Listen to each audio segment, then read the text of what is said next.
Dios les bendiga muchísimo. Nos da mucho gusto que estén ustedes con nosotros el día de hoy. Vamos a continuar un ciclo de enseñanzas que iniciamos la semana pasada, estudiando juntos el libro de Eclesiastés. La semana anterior hablamos cómo este libro nos enseña muchas verdades sobre el materialismo, y el día de hoy vamos a continuar revisando verdades que también nos enseña Dios en este libro con respecto al afán y la ansiedad. Y bueno, antes que hablar algunas explicaciones del libro, vamos a pedirle todos a Dios que nos bendiga y que nos ayude a entender el mensaje. Padre bueno, nos queremos poner delante de ti, Señor, para que tú vengas y nos hables y nos ayudes y nos instruyas a través de tu palabra, Señor, para que podamos conocer verdades que alumbren nuestras almas necesitadas, Señor. Te lo pedimos en el nombre de tu Hijo amado. Amén.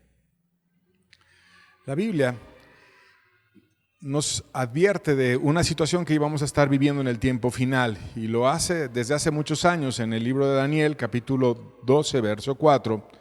Daniel era un profeta, o sea, una persona que tenía habilidad para predecir lo que iba a pasar en el futuro, y él vivió en el siglo VI antes de Cristo, y fíjate lo que él escribió. A pesar de que pasó tanto tiempo, se está cumpliendo esta profecía que dijo Dios a través de Daniel. Dice la palabra: pero tú, Daniel, cierra las palabras y sella el libro hasta el tiempo del fin. Muchos correrán de aquí para allá y la ciencia se aumentará. Eso dice Daniel 12:4. Pero tú, Daniel, cierra las palabras y sella el libro hasta el tiempo del fin. Muchos correrán de aquí para allá y la ciencia se aumentará. De tal manera que ese profeta habló que iba a haber una gran afán en el tiempo final, cuando la humanidad estuviera llegando a su máximo nivel de conocimiento, y que muchos íbamos a estar moviéndonos de un lado a otro, corriendo de aquí para allá, y que además la ciencia se iba a aumentar. Y ponte a pensar cómo era la época en la que ese profeta habló, cómo no, pues digamos, ellos se movían a través de viajes con animales, con caballos, con camellos o con barcos. Y las rutas que ellos seguían, pues era como te lo permitía el terreno, donde era más prudente pasar, donde era menos difícil, y todo era mucho más lento que ahora. Había mucho peligro. Incluso cuando ellos viajaban, llevaban dinero consigo, porque no es como ahora que puedes depositar en el banco y puedes sacar tu dinero en cualquier parte del mundo. El día de hoy ha cambiado mucho el mundo a como era en la época de Daniel. Las rutas se siguen con distancias de una manera mucho más eficiente. Se hicieron puentes, se hicieron obras grandes como el Canal de Panamá, que te permite evitar que le des toda la vuelta al continente americano, como el Canal de Suez, que te permite evitar darle toda la vuelta a África para unir Europa con Asia. Y también hay rutas aéreas, hay una red de carreteras inmensas, hay vías de tren, y existe una intercomunicación global con reglas acordadas.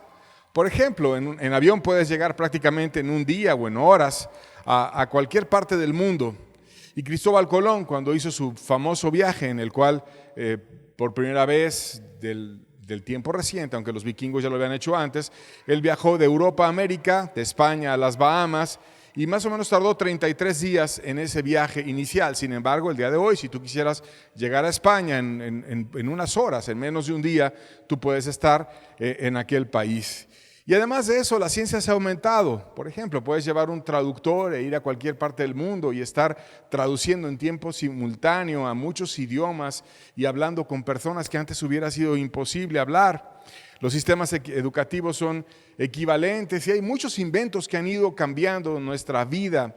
Por ejemplo, la invención del foco. Cuando se inventó el foco, empezó a cambiar los horarios de la gente, empezaron a haber turnos nocturnos, menos horas de sueño, e incluso está estudiado que hubo un incremento en problemas psiquiátricos, que hubo falta de sueño, porque la luz, cuando la tienes constantemente, evita que tú produzcas melatonina, que es la hormona del sueño, y la falta del sueño te lleva a tener ansiedad, a tener depresión. Y además la carga laboral y el estrés de la vida moderna, pues sí es cierto que trajo desarrollo económico, pero también una vida acelerada y a veces angustias.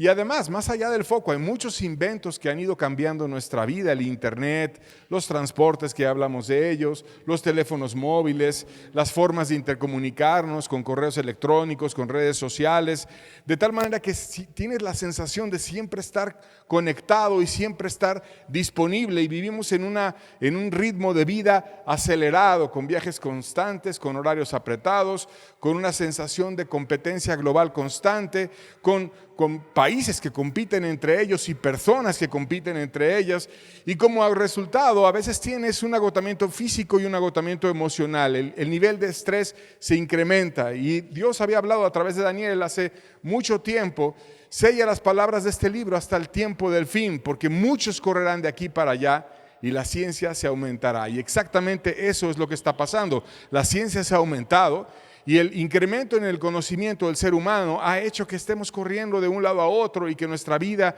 empiece a cambiar. Vivimos una vida mucho más estresada.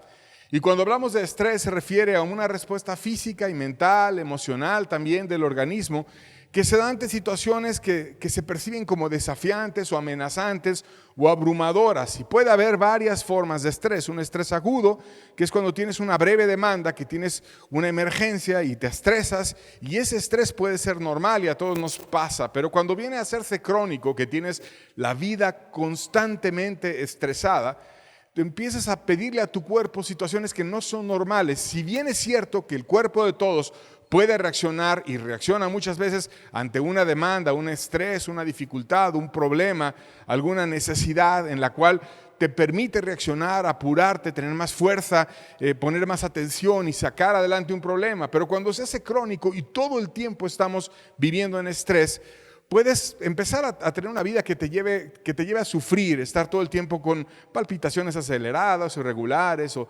tensión muscular, o sudoración excesiva, o problemas digestivos, o dificultad para concentrarse, o estar muy irritable, o estar ansioso, o tener fatiga porque estás cansado siempre, porque no tienes unos patrones de sueño normales, o cambios de apetito, o ansiedad, que también está muy ligada y se refiere a una respuesta emocional y fisiológica ante las situaciones estresantes, que estás nervioso y empieza a interferir en tu calidad de vida y siempre estás en alerta, a lo mejor irritable, con una preocupación constante, con una sensación de fatiga y problemas de todo tipo. A veces hay gente que está siempre preocupada, como con una ansiedad, con un interés anticipado, atribuyéndole al problema que a veces ni siquiera ha llegado y a veces no pasa, pero lo sufres muchas veces aunque no haya llegado ese problema a tu vida, y empezamos a tener una angustia constante. Y curiosamente, este personaje del cual habla el libro de Eclesiastés, que es Salomón, que lo estuvimos estudiando desde la perspectiva de la riqueza, dado que aprendimos la semana pasada que fue riquísimo, tan rico que algunos estudiosos dicen que llegó a tener 10 veces más lo que el hombre más rico del mundo actualmente tiene. Entonces fue riquísimo, pero no solamente fue riquísimo y tuvo una abundancia material excesiva, sino también fue una persona que vivió el afán y que lo describe. Y que precisamente por eso llegó a tener tanto conocimiento, tanta riqueza, tantas cosas, porque fue una persona que trabajó y se esforzó en muchas áreas y vivió el estrés y la ansiedad, y lo describe en su libro. Y vamos a ver algunas situaciones a través de este personaje, ya no desde el punto de vista del dinero, sino del estrés y la ansiedad. En Eclesiastés 1, versos 3 y 4, dice: ¿qué provecho tiene el hombre de todo su trabajo con que se afana debajo del sol? Generación va, generación viene, mas la tierra siempre permanece. Y aquí está como que ayudándonos a pensar. El hombre está afanado debajo del sol. Aquí en la tierra estamos viviendo en un afán, en una angustia, y no nos ponemos a pensar cuál es el provecho que tenemos detrás de todo ese andar deprisa. Andar corriendo, levantarnos temprano, a veces llegar cansadísimos en la noche. Y era un rey, como te decía, riquísimo, y empezó a vivir todo ese tipo de situaciones y a ver en otras personas cómo las vivían. Las generaciones van a ir y van a pasar y van a vivir mucho afán, y lo que deben de pensar es: ¿qué provecho tienen? ¿Qué obtienes de todo ese afán? Porque a veces empezamos como en una carrera desesperada por conseguir cosas y desde que nos levantamos estamos cansados, estamos corriendo y a veces no sabes ni qué, pero vives acelerado, vives con prisa, vives con afán. Y él tuvo muchos afanes por tener riqueza, porque tuvo un harem inmenso con muchas mujeres a quienes atender, porque buscaba placer, porque buscaba sabiduría, porque buscaba inteligencia y se metió en muchos problemas y en muchas dificultades en su alma que las describe y que Dios nos las deja en la Biblia para que aprendamos cómo, a pesar de tener tanto y tantos afanes y tantos éxitos y tantos problemas, todo eso no te llena. Y vamos a irlo describiendo. Por ejemplo, Salomón describió muchas actividades humanas que generan afán y ansiedad en el corazón. Advirtió del desasosiego de quien no busca a Dios y está lleno de prisas y lleno de afanes. Eclesiastés 5, verso 17, dice la palabra de Dios: además de esto, todos los días de su vida comerá en tinieblas, con mucho afán y dolor y miseria. Y está hablando de cómo es una persona que está afanada. Y dice que va a comer, o sea, no es una persona que no tenga que comer, no es una persona paupérrima que esté en una miseria y no tenga que comer, pero su alma está en tinieblas, su alma está llena de dolor y miseria. Y te dice por qué está en dolor y en miseria. No tiene luz, no busca a Dios, la necesita, pero no se acerca a Dios. Y a veces tantos afanes precisamente a eso nos tientan. Tenemos tiempo para todo, tenemos tiempo para el trabajo, tenemos tiempo para obtener un título universitario, tenemos tiempo para capacitarnos en una cosa o en otra, en un afán, en otro afán, etcétera, pero no le damos tiempo a nuestra alma. Y entonces nos quedamos sin luz, nos quedamos en angustia y nos quedamos en tristeza. Y algunas personas llegan a tener realmente éxito en las áreas en las cuales dedicaron su vida. Por ejemplo, Vincent Van Gogh, que me parece un genial pintor, con un estilo único, expresivo.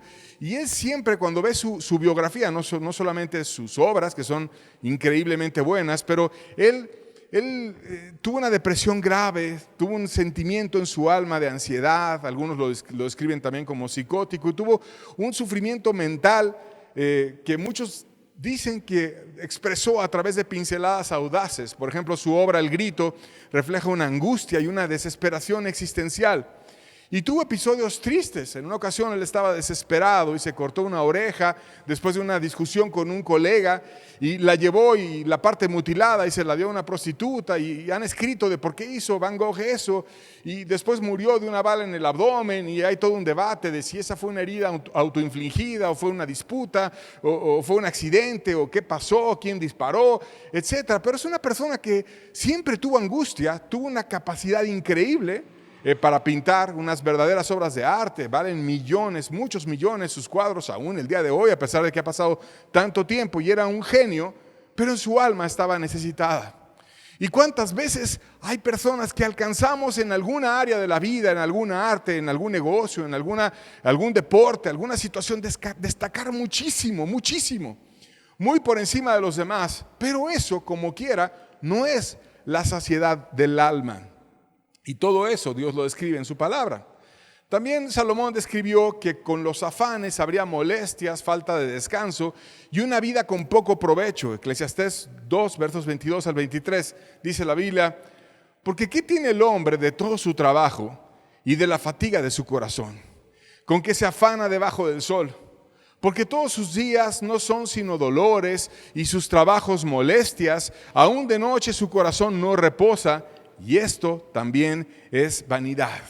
Está diciendo, el hombre está lleno de trabajo y está fatigado de corazón, está ansioso, está cansado, no disfruta. Y sus resultados son cuestionables porque no tiene provecho, porque sus días son dolorosos, porque sus trabajos son molestia. Trabaja mucho, pero tiene un vacío y una sensación de que le falta algo en el pecho.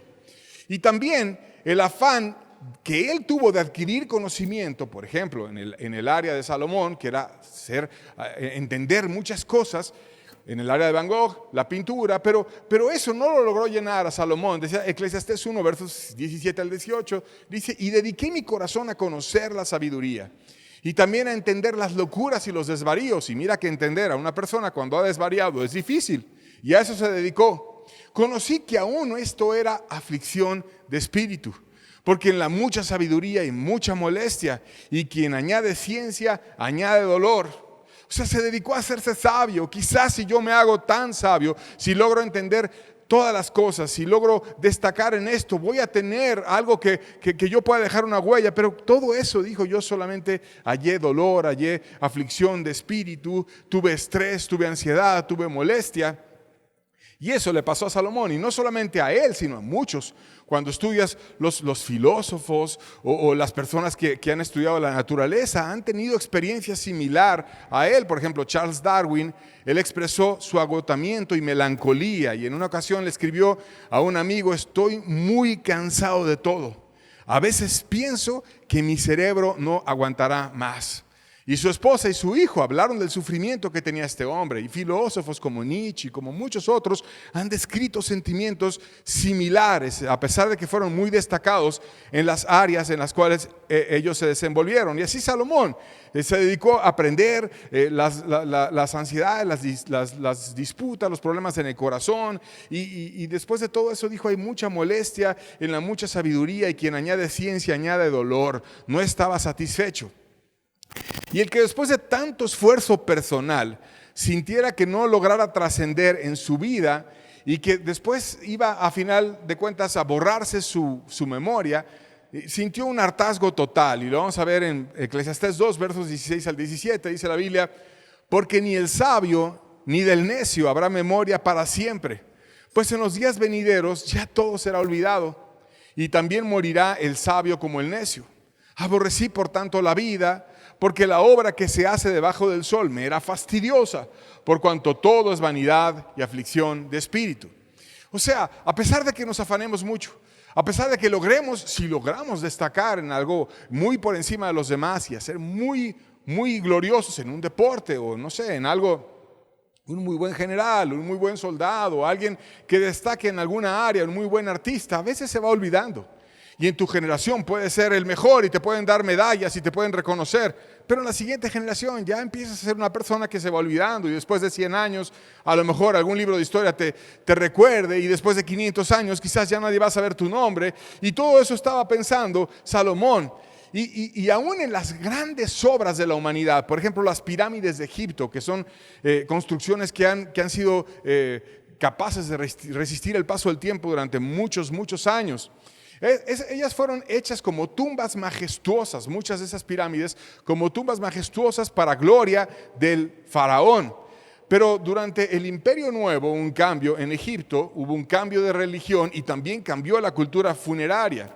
De tal manera que los faraones subsecuentes reutilizaron las pirámides existentes para sus propias tumbas en lugar de hacer nuevas. Entonces imagínate un faraón que dedicó a muchas personas a trabajar y hacerle una tumba gloriosa para que su nombre siempre fuera recordado. Y ahí estaba la pirámide en honor a la tumba de tal faraón. Pero después de muchos años cambió la religión, vinieron faraones nuevos, dijeron: no, saquen el cadáver de aquel, ahora esta va a ser mi tumba. Y entonces eso que él hizo para que su nombre trascendiera fue usado por otro. Y así, tarde o temprano, querido amigo, nuestra huella personal se va borrando en este mundo.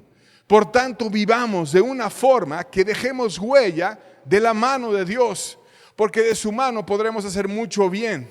Y no importa tanto nuestra fama o nuestro legado personal, importa que llevemos su gracia y que con él podamos verdaderamente ayudar a los demás, no exaltándonos a nosotros mismos, sino exaltando a aquel que es la solución para todo ser humano. Aún el siempre buscar algo nuevo y afanadamente perseguirlo le generó a Salomón fastidio. Eclesiastés 1, versos 8 y 9 dice: todas las cosas son fatigosas más de lo que el hombre puede expresar. Nunca se sacia el ojo de ver, ni el oído de oír. ¿Qué es lo que fue? Lo mismo que será. ¿Qué es lo que ha sido hecho? Lo mismo que se hará. Y no hay nada nuevo debajo del sol. O sea, no puedo expresar lo frustrado que estoy. Y tiene muchas expresiones así a lo largo de su libro. Por ejemplo, una de ellas: lo que aún busca mi alma y no lo encuentra. Un hombre entre mil he hallado, pero una mujer entre todas ellas no hallé. porque tuvo un harén muy grande y porque tuvo muchas mujeres a su disposición, pero decía, no pude encontrar una verdadera compañera. Y entonces ese afán que tuvo él, ese andar buscando por todos lados, el querer una mujer nueva, el querer algo nuevo, el querer probar un nuevo placer, el querer probar una extranjera de un lugar, de otro lugar, de otro lugar, y le generó al final de cuentas un hartazgo, porque no es en tener algo nuevo, no es en alcanzar algo nuevo. Plutarco, en su obra Vidas Paralelas, él describió a Alejandro Magno, que estuvo frustrado cuando llegó a la India y no tenía más mundos que conquistar. Y entonces lo describió a él sentado y llorando. Y precisamente ese hombre que estaba conquistando por todos lados hasta que sintió que ya no había nada más que conquistar, y cuando ya no había nada más que conquistar, se sentó y lloró porque no podía conquistar nada más. Nos recuerda las palabras de Salomón: nunca se sacia el ojo de ver, ni el oído de oír. Entonces no es el afán de la conquista, hay algo más. No es porque obtengas muchas cosas, no es porque tengas cosas nuevas, sino hay algo más que nos puede saciar el corazón. Y Dios nos invita a abrir los ojos, no solo a la acumulación, sino a las relaciones humanas, y a que cuando nosotros partamos dejemos la estafeta de manera ordenada detrás de aquellos que vienen más jóvenes detrás de nosotros. Eclesiastés 4, versos 8 al 10, dice: está un hombre solo y sin sucesor, o sea, no tiene hijos, no tiene a quien dejarle la estafeta, que no tiene hijo ni hermano, pero nunca cesa de trabajar, está afanado, ni sus ojos se sacian de sus riquezas, siempre quiere algo nuevo, ni se pregunta, ¿para quién trabajo yo? Y defraudo mi alma del bien. También esto es vanidad y duro trabajo. Y luego te da un consejo: mejores son dos que uno, porque tienen mejor paga de su trabajo. Porque si cayeren, el uno levantará a su compañero, pero hay del solo, que cuando cayere, no habrá segundo que lo levante. Y entonces te está diciendo Salomón: mira, hay una persona que todo el tiempo está trabajando y ya está tan afanada que no piensa ni siquiera en el futuro. Y hay gente que es así, que no tiene otro chip que trabajar, que incluso tiene tanto acumulado que ni aunque viviera 50 vidas o 100 vidas se va a gastar todo lo que tiene acumulado, pero que no tiene otra forma que no sea acumular y acumular y acumular. Y aún, dice él, es algo durísimo. ¿Por qué no mejor te centras en tener una compañera? Mejores son dos que uno, y hay mejor paga de su trabajo. O sea, vas a ser más feliz cuando tienes a alguien que vive al lado de ti, cuando tienes una mujer que te quiere, o un hombre que te quiere si eres mujer, y tiene una verdadera unión, una unión alma a alma, una unión espíritu a espíritu. No solamente es la unión del cuerpo, que además a través de esa unión viene la vida. Y si a través de la unión del cuerpo viene la vida, no nos está enseñando Dios que con esas cuestiones físicas puede haber una unión en cada parte de nuestro ser y que nos dé una vida en un sentido espiritual y en un sentido de gozo del alma. Y cuando tienes una unión cercana, una unión donde sea tu compañera, donde sea alguien que sea uno contigo, dice: mejores son dos que uno, y tienen mejor paga de su trabajo. Y no es que te la vayas a llevar a la fábrica y vayas a producir muchísimo con ella, sino es que hay muchas cosas que consigues en equipo, cuando hay sinergia, cuando hay hacer las cosas juntos. ¿Por qué en vez de estar acumulando y no sabes ni para quién vas a acumular, te pones a buscar una vida en familia y deja las vanidades? Es lo que estaba diciendo Salomón. El matrimonio bien dado te lleva a más felicidad que el dinero acumulado cuando no sabes ni para quién va a ser. Y de hecho también hay muchos ejemplos de ricos similares a estos que describe Salomón. Por ejemplo, Howard Hughes.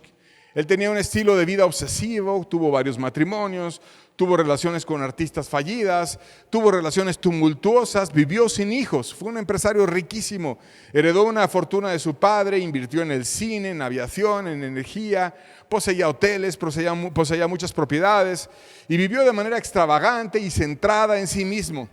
Murió sin dejar testamento, sin herederos claros, nunca se destacó por causas benéficas y a pesar de que su fortuna era enorme, no se puso a ayudar a otros. Y cuando él murió, empezaron las demandas y muchas personas pidiendo su fortuna y empezaron a pelearse unos con otros y no supo ni a quién le dejó las cosas, ni tuvo sucesor, ni nada. Entonces, ¿cuántas personas viven tratando de conseguir sin dejar una estafeta ordenada para los que vienen detrás? Y Salomón te dice: ten cuidado, piensa cuál es el fruto de todo tu afán, piensa cuál es el fruto de tu vida, porque Dios te quiere llevar un buen fruto. También incluso te dice que las cuestiones políticas te pueden generar una confianza en el hombre y no considerar a Dios, y que detrás de eso también hay puro afán. Eclesiastés 4, versos 15 al 16, vamos a verlo, dice: vi a todos los que viven debajo del sol caminando con el muchacho sucesor, o sea, el siguiente que iba a suceder al actual, el candidato, digamos, que estará en lugar de aquel que va a dejar de ser candidato y que va a llegar al poder. No tenía fin la muchedumbre del pueblo que le seguía, o sea, todo el pueblo estaba de acuerdo con ese candidato. Sin embargo, los que vengan después tampoco estarán contentos con él. Y esto es vanidad y aflicción de espíritu. Porque cuando todos estamos detrás de un político, y todos vamos alabando al político, y todos estamos poniendo la esperanza en el político, y a lo mejor no hay gente que diga: no, este es el mejor, ahora sí todo va a cambiar, y está él muy contento, pero después va a tomar el poder y dicen que tampoco van a estar contentos con él. Y luego eso pasa muchas veces en la historia, y no estoy haciendo referencia a nadie en México, sino a lo que dice la Biblia de cómo somos los seres humanos con los candidatos. A veces ponemos nuestra esperanza en el hombre. Y querido amigo, no hay hombre de ningún partido que sin Dios nos pueda sacar adelante. Por eso dice la Biblia: ora por tus autoridades, porque como necesitan, cualquier autoridad y de cualquier partido político, cómo necesitan a Dios para hacerle bien al país. Y siendo una situación tan difícil llevar una nación, la Biblia nos dice: pide por ellos, porque necesitan mucho de la bendición de Dios para que lo puedan hacer. Pero cuando sacamos a Dios del contexto y ponemos nuestra esperanza en el hombre, Él sí nos va a ayudar, Él sí nos va a sacar adelante, Él sí va a ser el bueno, Él sí va a ser, y luego terminamos desilusionándonos. Y el siguiente periodo, otra vez, otra esperanza y otra desilusión. ¿Y por qué no mejor, en vez de andar afanados detrás de lo que los hombres nos puedan dar, no volteamos y confiamos en Dios? Incluso también, no solamente en cuestiones políticas, sino en cuestiones religiosas. Te dice la Biblia que se pueden convertir en afán. Eclesiastés 5, versos 1 al 2. Cuando fueres a la casa de Dios, guarda tu pie y acércate más para oír que para ofrecer el sacrificio de los necios, porque no saben que hacen mal. No te des prisa en tu boca, ni tu corazón se apresure a proferir palabras delante de Dios, porque Dios está en el cielo y tú sobre la tierra, por tanto sean pocas tus palabras. Aquí te está diciendo: ten cuidado de hacerte necio, no te aceleres, no seas ligero, no llegues a prometer muchas cosas, porque Dios todo lo ve, todo lo sabe y sabe exactamente cómo estás tú. Sean pocas tus palabras, sé una persona reflexiva, y si llegas a prometerle algo a Dios, cumple lo que le prometiste a Dios. No seas insensato, no te aceleres a prometer cosas, no te hagas que tú mismo caigas en descrédito. ¿Y qué hay en una persona que llega y le dice toda una letanía de cosas a Dios y puede estar prometiendo muchas cosas y diciendo: Dios, yo voy a hacer esto y por ti voy a dar acá y allá y yo te prometo esto y demás? ¿Qué hay detrás de una persona así? Soberbia. Yo lo puedo hacer. No llega con una actitud humilde: Dios, te necesito, Dios, ayúdame. No llega en una actitud de hablar poco y esperar: ¿qué quieres tú enseñarme de esto? Sino llega a prometer y a decir. Y dice Dios: ten cuidado cuando tú vengas conmigo, porque yo quiero que si vas a decir algo, de veras lo estés cumpliendo.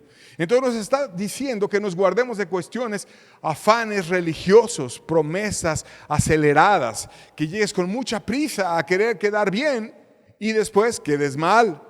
Y muchos precisamente no se salvan por eso, porque llegan en su estilo de vida afanado, corriendo, siempre obteniendo cosas, obteniendo el resultado, el KPI, alcanzando una mejora continua, etcétera, y estar así, y ahora voy con Dios y empiezo a emplear esa forma humana de conseguir las cosas, pero en el cristianismo no es así. Es Dios con el hombre. Tú y yo, Señor, vamos a salir adelante y vamos a caminar juntos. Tú ven y ayúdame. Ahora, ¿cuál es la solución? ¿Cómo escapar del afán? Después de describirlo, ¿cómo podemos escapar? Primero que nada, hay que entender que Dios permite días buenos y días malos. Y que esos días buenos y días malos nos sirven para ir a Él, para acercarnos a Él, para estar cerca de Él. Eclesiastés 7, verso 14. En el día del bien, goza del bien. Y en el día de la adversidad, considera. Dios hizo tanto lo uno como el otro a fin de que el hombre nada halle después de él. O sea, Dios te va a dar todo tipo de días. Y aunque trates de tener una cuentota del banco, o aunque trates de tener un trabajo muy seguro, o trates de tener seguridades en este mundo, vas a vivir el día de la adversidad. Todos lo vamos a vivir, ya sea por la salud, ya sea por un problema económico, ya sea por alguna dificultad, ya sea por algún asalto, por algún problema, pero todos vamos a vivir la adversidad. Y entonces te dice, Dios permite que tú vivas el bien para que lo disfrutes, para que digas, Dios, qué buena vida me diste. Gracias por mi esposo, gracias por mi esposa, gracias por mis hijos, gracias por todo esto que tú me has dado, Señor, te amo. Y en la adversidad, cuando estés en un funeral, cuando estés en una dificultad, cuando vayas a entregar el cuerpo de tus padres o de algún hijo, si te llega a tocar una desgracia, sí, también consideres, porque también Dios te permite vivir esos días de adversidad. De tal manera que lo bueno y lo malo no es para que te afanes y te angusties, sino para que te acerques a Dios. Y por más que nos afanemos, hay cosas que simplemente escapan de nuestro control. Por ejemplo, la muerte, y también te lo describe Eclesiastés, capítulo 8, versos 6 al 8, dice, porque para todo lo que quisieres hay tiempo y juicio, porque el mal del hombre es grande sobre él, pues no sabe lo que ha de ser, y cuando haya de ser, ¿quién se lo enseñará? No hay hombre que tenga potestad sobre el espíritu para retener el espíritu, ni potestad sobre el día de la muerte, y no valen armas en tal guerra, ni la impiedad librará al que la posee. O sea, nadie puede retener su espíritu. El espíritu es la parte de Dios que nos da vida. Somos cuerpo, alma y espíritu. Muchos teólogos definen el espíritu como aquello que une el alma con el cuerpo y permite que podamos estar viviendo en este cuerpo. De tal manera que nadie puede retener el espíritu. El día que Dios te quite la vida y se acaba esa bendición de Dios para que tengamos vida, se va. Y no la puedes retener, se te va la vida por completo. Y ese mal dice que es grande porque muchas personas creen que lo van a poder retener, pero no lo pueden retener. Y entonces nadie te puede librar del día de la muerte. No hay armas de guerra, no hay impiedad, no hay ningún esfuerzo bueno ni malo que tú puedas hacer para ese día. Por tanto, mientras tengas vida, busca asegurar tu alma. Y aún Salomón nos invita a reflexionar a que por mucho que nos afanemos, tendremos vivencias de todo tipo. Por ejemplo, nos indica que hay tiempo para todo. Es cierto que no podemos controlar la muerte, pero en el espacio de vida que tenemos tiempo para todo. Eclesiastés 3, versos 1 al 2, dice, todo tiene su tiempo, y todo el que se quiere debajo del cielo tiene su hora. Tiempo de nacer, tiempo de morir, tiempo de plantar, tiempo de arrancar lo plantado. O sea, todo empieza por la providencia de Dios. Tiempo de nacer, ¿quién da la vida? Dios. Tiempo de morir, ¿quién te quita la vida? Dios, porque ya vimos que cuando Él quita el espíritu, no puedes hacer absolutamente nada, y quien tiene el poder es Dios. Entonces Dios en su providencia te da la vida, y Dios cuando Él quiera te la va a quitar, pero entre esas dos ventanas, entre que naces y mueres, hay tiempo para todo. Y no debemos de estar afanados, sino debemos de entender que todo va a tener su tiempo. Y el problema es cuando nosotros en nuestra elección queremos hacer las cosas solos y no consideramos a Dios, y entonces nos empezamos a afanar. Pero la Biblia dice, espérate, hay tiempo para plantar. Hay tiempo para arrancar lo plantado, que a lo mejor no te gustó dónde quedó el árbol, dónde quedó la planta, la puedes mover después. Hay tiempo para corregir y puedes ir haciendo cosas entre esa ventana que Dios te dio, que es la vida. Aún para cosas más drásticas, Eclesiastés 3, versos 3 y 4. Tiempo de matar, tiempo de curar, tiempo de destruir y tiempo de edificar, tiempo de llorar y tiempo de reír, tiempo de endechar y tiempo de bailar. O sea, no que Dios nos mande a matar realmente, porque el sexto mandamiento te prohíbe que mates, sino se refiere más bien a que hagamos morir cosas en nosotros. Y que cuando hagamos morir cosas que estén mal, después Él va a venir y nos va a ayudar a tener tiempo de sanar nuestra herida, de hacer morir lo que está mal. Dice tiempo de destruir hábitos que debemos de cambiar, formas de vida obsoletas, y después edificar. Y antes de edificar hay que destruir, quitar lo que está mal y después edificar algo que valga la pena a nosotros. Y la vida va a seguir con los problemas habituales, por eso, y vas a llorar también, pero también vas a reír, porque van a venir momentos de angustia y también van a venir momentos de mucha alegría. Y lamentarás, por ejemplo, cuando vas a endechar a alguien, cuando vas a partir en un velorio, en un entierro, vas a lamentar, pero también bailarás de alegría, porque hay tiempo de bailar, aunque muchos dicen que es pecado, pero la Biblia lo describe y viene en su palabra. Entonces hay tiempo para todo, hay tiempo para llorar, hay tiempo para reír, hay tiempo para endechar, hay tiempo para bailar, hay tiempo para todo, dice la Biblia. Habrá tiempo incluso para cuestiones poco relevantes y para otras muy relevantes. Eclesiastés 3, versos 5 al 6. Tiempo para esparcir piedras y tiempo para juntar piedras. Tiempo de abrazar y tiempo de abstenerse de abrazar. Cosas sencillas. Aventar piedras o esparcir piedras. Y a veces somos así los seres humanos. Estamos ahí en, no sé, en un parque o en un lago y estás aventando piedras al agua y viendo cómo caen. Y a veces mientras avientas piedras estás pensando, u otros hacen un jueguito o están haciendo algo. Hay tiempo para todo, para cosas simples. Pero también hay tiempo para abrazar, para amar a las personas. Y a veces también hay tiempo para abstenerse de abrazar, porque no todo el tiempo es consentir a alguien. A veces también es tiempo de ser franco y de no estar consintiendo a una persona. Para todo hay tiempo. En resumen, dice este pasaje, hay tiempo para todo. Versos 7 al 9 de Eclesiastés 3. Tiempo de romper y tiempo de coser. Tiempo de callar y tiempo de hablar. Tiempo de amar y tiempo de aborrecer. Tiempo de guerra y tiempo de paz. ¿Qué provecho tiene el que trabaja y en aquello en que se afana? O sea, tiempo de romper aquello que no sirva.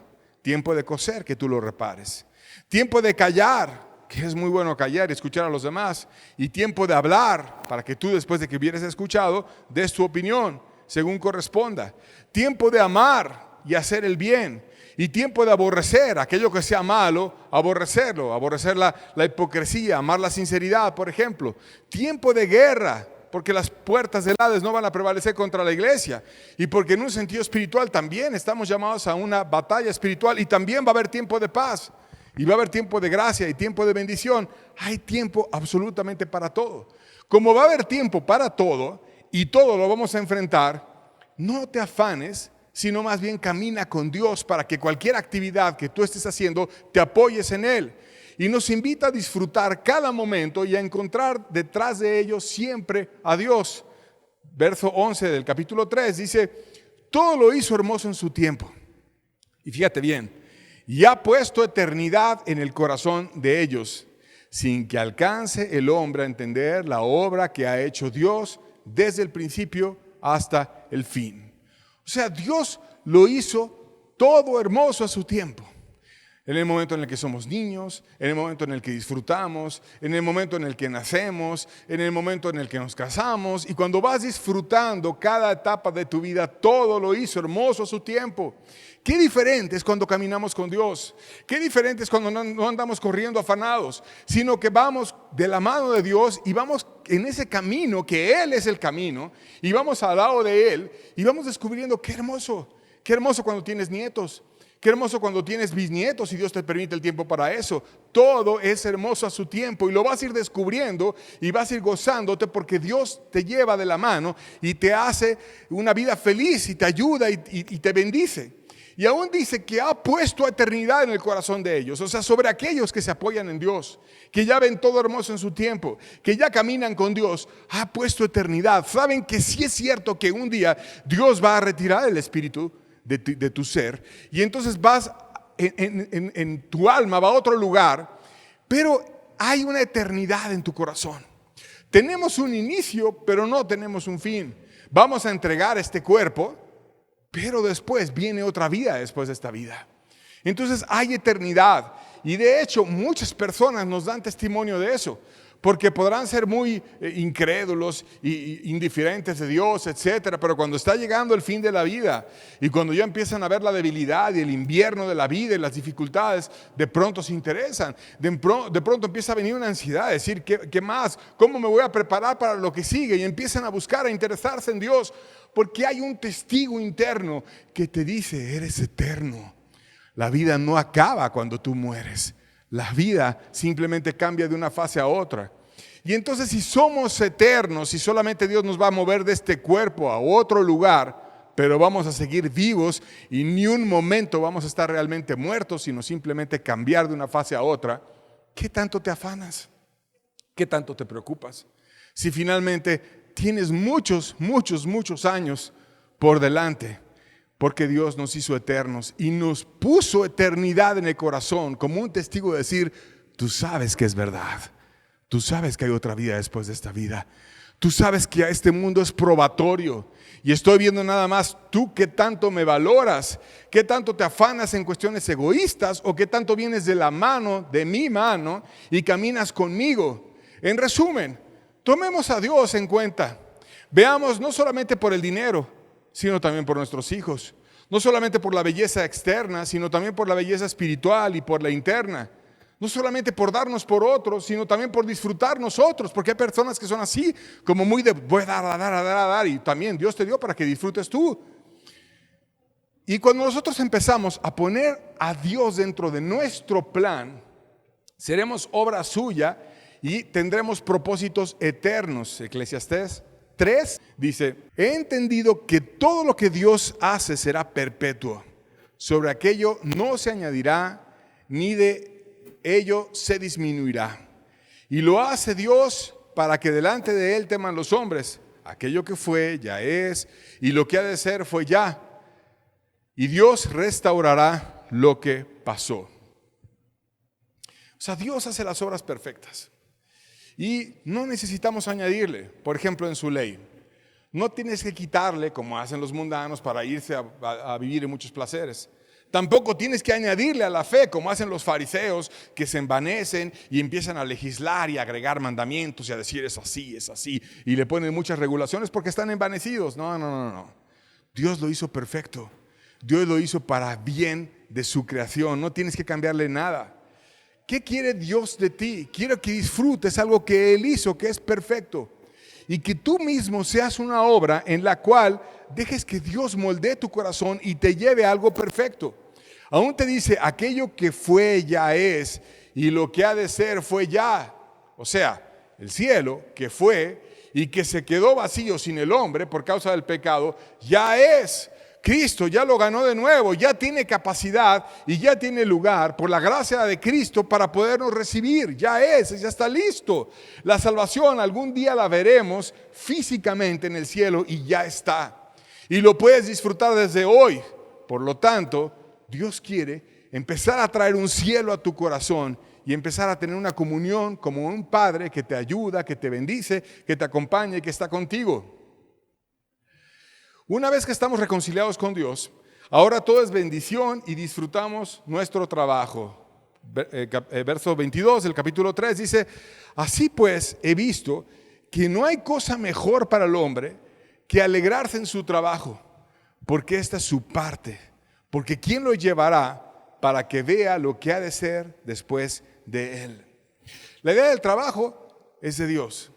Él puso a Adán en el Edén y tenía la mejor compañía, que era Dios, y lo puso en un lugar perfecto y lo pastoreaba, lo ayudaba, le amaba, jugaba con él, lo amaba, pero a pesar de todo eso, él le dio un trabajo que hacer, lo puso a cuidar el huerto y estaba trabajando él.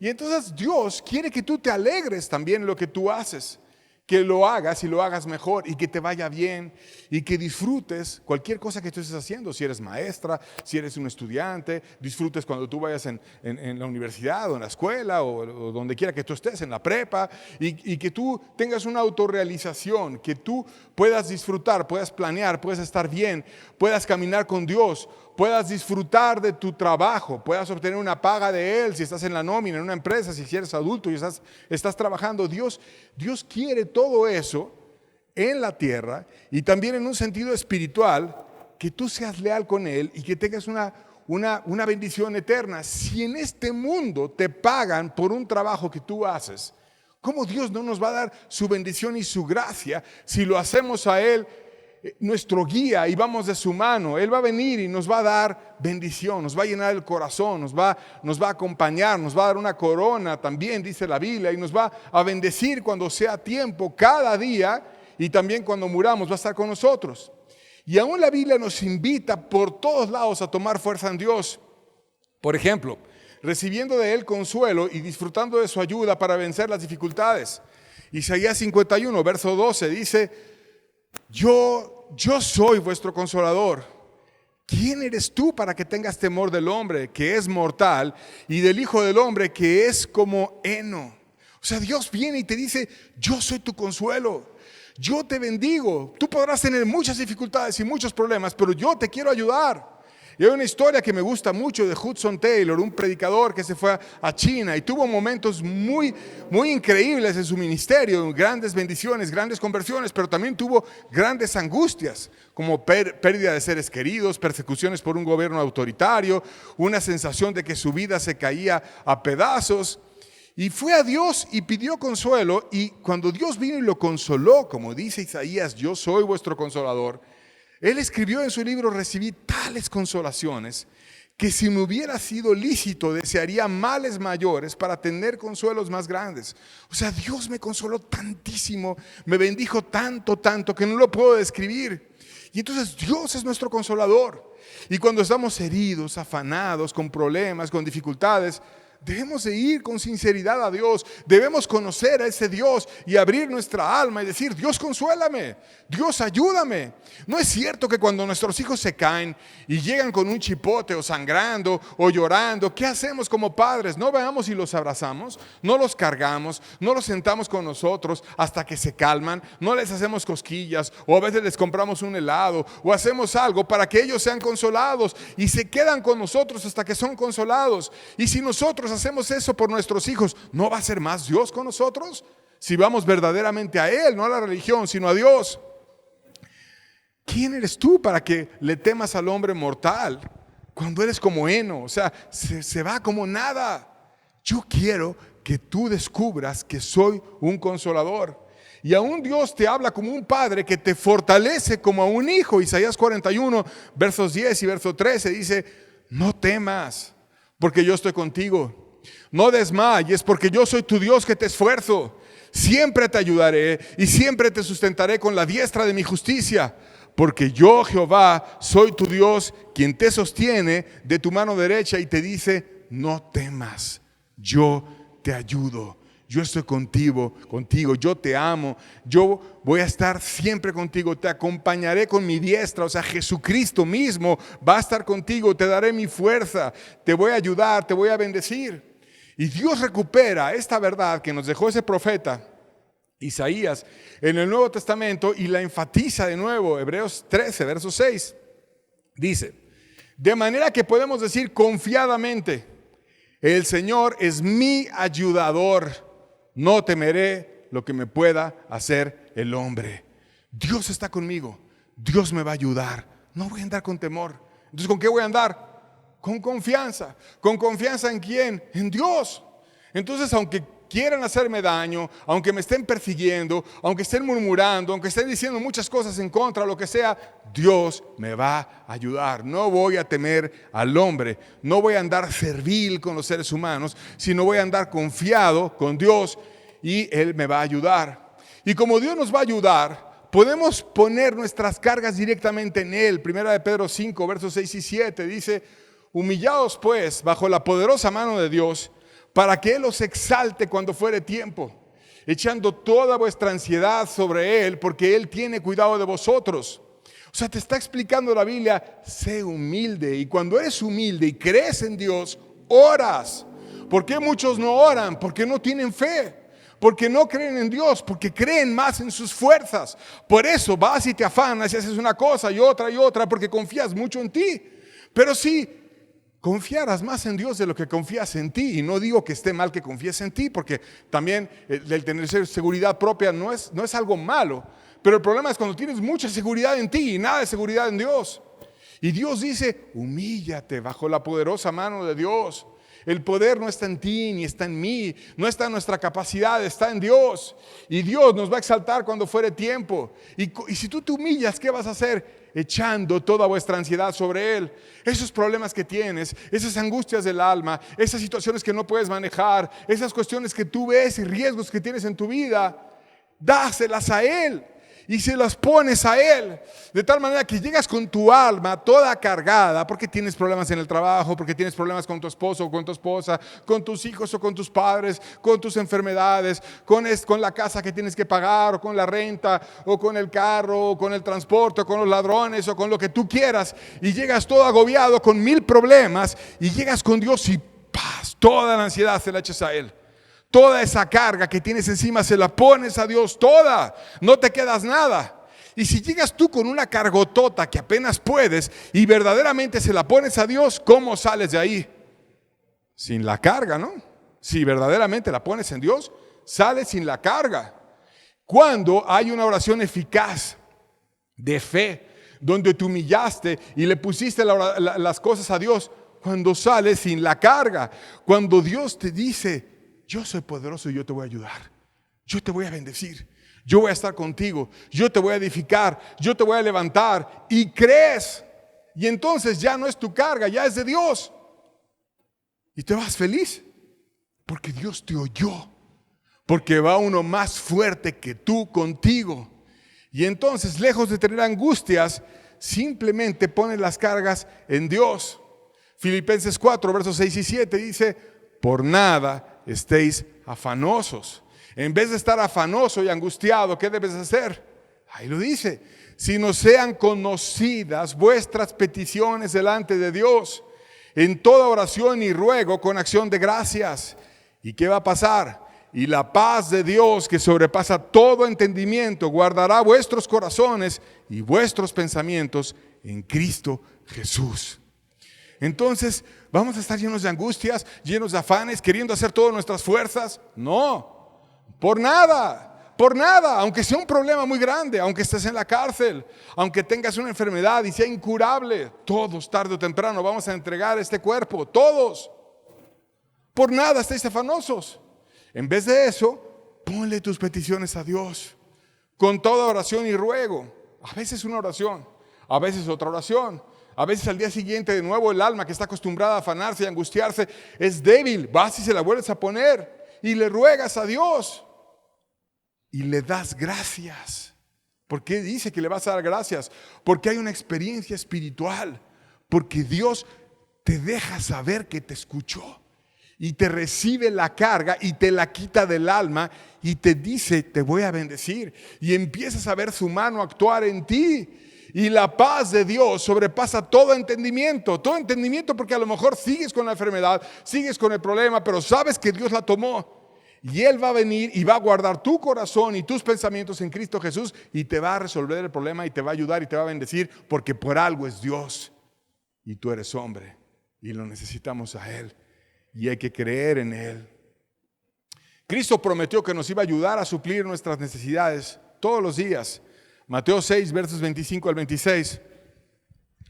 Por tanto os digo, no os afanéis por vuestra vida, qué habéis de comer o qué habéis de beber, ni por vuestro cuerpo, qué habéis de vestir. ¿No es la vida más que el alimento y el cuerpo más que el vestido? Mirad las aves del cielo que no siembran, ni siegan, ni recogen en graneros, y vuestro Padre Celestial las alimenta. ¿No valéis vosotros mucho más que ellas? ¿Cuándo has visto un animal afanado? Mira cómo viven los animales felices. No tienen un entendimiento superior como nosotros, pero tienen una cierta relación de confianza en su Creador y Dios les suple a esos animales y Dios sabe que valemos mucho más que ellos. Por lo tanto, te va a suplir a ti. Y tú debes de ser una persona que descanses siempre. Aún cuando estemos en la hora más oscura, Dios nos va a ayudar. Y de nuevo nos cita como ejemplo a los animales. Mateo 10, versos 29 al 31. Jesús hablando. ¿No se venden 2 pajarillos por un cuarto? Con todo, ni uno de ellos cae a tierra sin vuestro Padre. Pues aún vuestros cabellos están todos contados. Así que no temáis, más valéis vosotros que muchos pajarillos. O sea, fíjate cómo eran baratos los pajarillos y te los daban a 2 por un cuarto. Ahí te estaba diciendo el precio en lo cual tú podías ir al mercado y comprar pajarillos. Y después los encerraban en una jaula o se los comían o cualquier propósito que tuvieran, los consumían aquellos pajarillos, lo que fuera.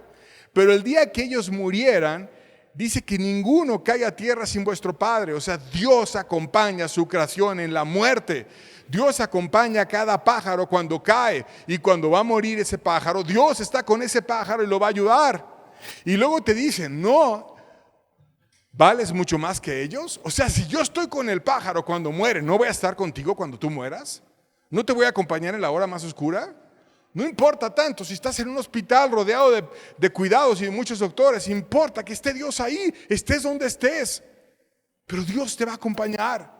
Y aún te dice, aún los cabellos de tu cabeza están todos contados. ¿Sabes cuántos cabellos tienes en tu cabeza? ¿Tienes idea? ¿Cuántos tienes? 1,000, 100,000, 500,000, ¿cuántos tienes? Todos están contados y Dios lo sabe exactamente, sabe todo de ti y te ama. ¿Y qué quiere? Que tú tengas confianza en Él, que te apoyes en Él, que seas de Él. Jesucristo mismo, que es nuestro ejemplo, en su hora más difícil puso su debilidad en el Padre para hacernos ejemplo a nosotros. Lucas 22, versos 42 al 45. Diciendo, Padre, si quieres, pasa de mí esta copa, pero no se haga mi voluntad sino la tuya. Y se le apareció un ángel del cielo para fortalecerle.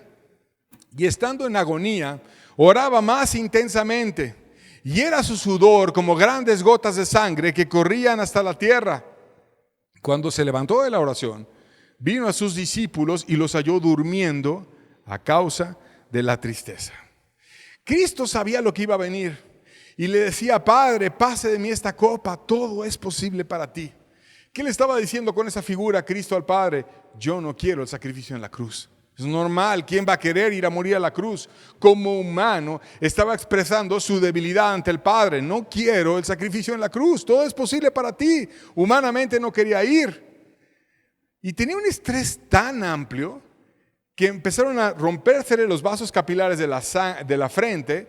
Tenía un estrés agudo, grande, y su sudor, porque hacía calor, se mezclaba con la sangre y empezaron a caer gotas rojas. Y cuando estaba en ese estrés, va y ve a sus discípulos y los halla durmiendo, en una ansiedad grande, en una dificultad, tanto que un ángel vino y le fortaleció. Entonces, ¿cómo enfrentó Jesús esa hora angustiosa, cuando iba a tener una muerte muy difícil que ninguno de nosotros está llamado a tener? Con el Padre, echando su ansiedad sobre el Padre, aún pidiendo sus deseos. Padre, no quiero yo ir a la cruz, mas no sea lo que yo, sino lo que tú. Y estuvo de acuerdo con lo que el Padre escogió, que era que fuera la cruz. Pero el Padre lo ayudó, envió un ángel, lo fortaleció, le dio una bendición, una capacidad especial para ese día. Y así como él tuvo una fortaleza para ese día, que fue un día difícil, fue un día duro, fue un día en donde estaba muy angustiado, donde su sudor parecía sangre cayendo, también nos va a ayudar a nosotros en cualquier día. Y debemos de imitar a Cristo. Por tanto, huyamos del afán, aprendamos a ir a Dios, echemos nuestras cargas en Dios. Cristo echó sus cargas en Dios. ¿Por qué no lo hacemos nosotros y huimos del afán? Cristo venció a través de ese escuchar del Padre con amor a sus peticiones. Cristo venció. Nosotros podemos vencer. El afán, querido amigo, destruye. Y quiero citar, ya estamos terminando, un experimento cruel que demuestra cómo el afán destruye. El doctor Dubois tuvo un prisionero que era condenado a muerte. Y entonces, como ya lo iban a matar al prisionero, hizo un experimento que parece cruel. Le vendaron los ojos al prisionero, le pusieron allí algo que le apretaba la arteria en el brazo y estaba rodeado de doctores así de blanco y le empezaron los médicos a decir que con un reloj iban a ver en cuánto tiempo se iba a morir. Y entonces le apretaron con una liga ahí el brazo y le hicieron así como con un instrumento cortante y dijeron, no, ya le cortamos la vena. Y abrieron agua para que estuviera cayendo una cubeta abajo y empezaba a oírse cómo caía el agua. Y decían, no, si es su sangre, ya está cayendo. Y como él estaba con los ojos tapados, no veía. Y entonces empezó a correr el agua a través del tubo y ellos iban describiendo. Y el prisionero creyó todo lo que los médicos estaban diciendo. Y su sistema nervioso fue afectado de tal manera que se terminó muriendo el prisionero. Se le paralizó el corazón, pensando que se estaba desangrando, cuando en realidad no tenía ni siquiera la vena cortada, sino era una actuación. Y lo mataron de esa manera para probar la ansiedad y el miedo. Entonces, si ese hombre que estaba siendo condenado a muerte, hicieron ese experimento con él, la ansiedad lo mató, ¿no nos puede matar a nosotros la ansiedad? ¿No es verdad que es una vida que no vale la pena vivir? ¿Por qué vamos a andar cargando todas esas cosas? ¿Por qué vamos a andar sufriendo siempre? ¿Por qué no aprendemos a llevar nuestras cargas a Dios? Estamos muriendo por algo que no tiene poder de matarnos. Y estamos sufriendo una vida que no tenemos por qué. Mejor vayamos y pongamos nuestra debilidad ante Dios y Él va a venir y nos va a ayudar. Y termino con otro testimonio. Una mujer iba con su hija. Iba en un ferrocarril y la niña iba asomando ahí la carita por la ventana y iba feliz. Y cuando iba así, de repente le entró algo en el ojo, una basura, y entonces la madre la trató de ayudar inútilmente. Y un caballero que estaba sentado cerca ofreció su ayuda y quiso ayudar a la niña. Pero la madre le dio desconfianza y no aceptó que aquel desconocido le ayudara.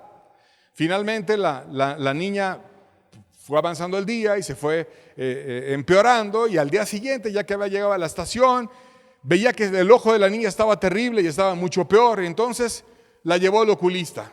Y cuando llegó al oculista, ¡oh sorpresa! ¿Quién crees que era el oculista? El caballero del tren que le estaba tratando de ayudar y diciendo que él podía ayudar a la niña. Pero la madre, desconfiada, no quiso que aquel hombre le ayudara. Ahora, con el ojo hinchadísimo y un problema grave porque no lo había tratado, aquel oculista le iba a sacar lo que la niña tenía en su ojo y la ayudó cuando estaba todo más grave. Y en parte entendemos a la señora que desconfió del hombre, no le vaya a hacer daño a mi hija o le vaya a hacer algo. Pero la verdad, ¿por qué desconfiar de Dios? ¿No es verdad que somos así? Que tenemos una basura en el ojo, tenemos un problema, una dificultad y estamos tratando afanosamente de resolver nosotros y que no nos sale. Y que a veces solo hasta que ya sentimos que está todo caído y todo muy mal, le decimos, Dios, ayúdame. ¿Y por qué no confiamos antes de que venga un problema grande y que se haga todo más negro y más difícil? ¿Por qué no aprendemos a llevar las cosas chiquitas ante Dios? Y las chicas y las grandes, que se las pongamos ante Él y confiemos. ¿Cuál es la solución para el afán y la ansiedad? Confía en aquel que tiene control, en aquel que te ama, en aquel que te ayuda, en aquel que a lo mejor yo no conozco las vidas de cada uno, ni nunca lo podré a detalle conocer o saber. Pero Dios te conoce y Dios está ahí. Y no necesitas tener un hombre que te aconseje y ahí al lado, porque Dios es más poderoso que cualquiera. Y porque lo único que va a poder hacer un hombre es llevarte a Dios. Por tanto, ve a Él y confía en Él y no esperes hasta que todo esté mal. Termino con un pasaje, Salmo 38:9. Dice, Señor, delante de ti están mis deseos y mi suspiro no te es oculto. ¿Por qué Dios nos dejó este pasaje? Mira cómo el salmista me ponía el corazón. Te está diciendo a ti y a mí. Ese salmista decía, Señor, delante de mí están todos mis deseos. Todos. Sabía abrirse ante Dios a capa descubierta. Todo. Me quiero casar, no me quiero casar. Todo. Estoy tentado en esto otro. Todo, Señor, está delante de ti.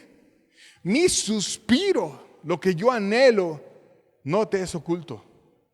Entonces, si Dios nos dejó personas que se expresaron tan abiertamente ante Él, ¿por qué no imitamos su proceder y vamos con fe, con humildad, con confianza y huyendo del afán a poner nuestras cargas ante Dios?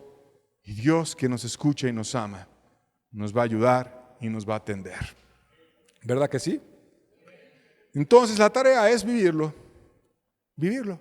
Ir a Dios con humildad, vivirlo y empezar a no andar queriendo nosotros hacer todo, sino, claro, trabajar, esforzarnos, pero de la mano de Dios y poniendo todas las cargas a Él. ¿Ok? Dios les bendiga, estamos despedidos, estamos para servirle. Que tengan muy buena tarde.